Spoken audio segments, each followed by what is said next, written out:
We did not expect to see jets of fluid flushing out toxins from the brain. If you have a choice, this is the way that you need to sleep and this is why.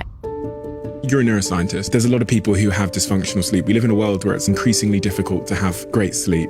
How important is that for the brain? We've always known that when you sleep, you lay down your memories and new learning, you process your emotions, the cells in the body regenerate themselves. We've known that for a long time. That's never really been enough for these very driven CE level people to want to give up 8 hours a night to sleep. If they feel they can get by on 4 or 5, then they'll rather do that because they've got so much to do. The ideal is 8 hours and 15 minutes in population norm studies. So that doesn't mean it's for everyone, but for most people, that's the ideal. Actually sleeping more than that can be depressogenic, so it can start to lower your mood. So you don't want to really be sleeping for 9+ hours, but you ideally need to be in bed for 9 hours to get that amount of sleep. So there was some award-winning research around 2012 to 2014 when we were beginning to understand how important the cleaning of the brain is overnight. So this entirely new system that we didn't know existed, which is called the glymphatic system, that system is a very active kind of waterway channel cleansing system of the brain. We used to think that the fluid around the brain, and there's ventricles, which are like lakes, and then there's just like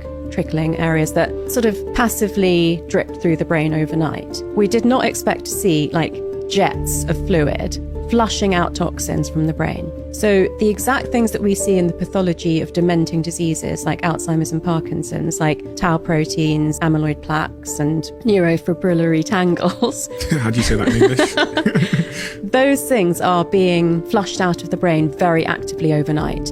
And that process takes 7 to 8 hours to complete the cleaning.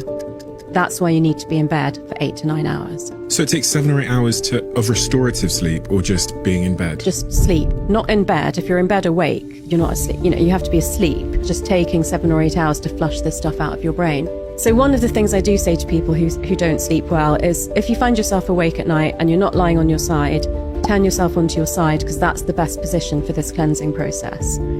I actually have a special pillow that makes me sleep on my side because I wasn't naturally a side sleeper. So it doesn't matter if it's the left or the right, but that is a better position in terms of the veins in your neck than sleeping on your back or your front. So that's one thing you can do.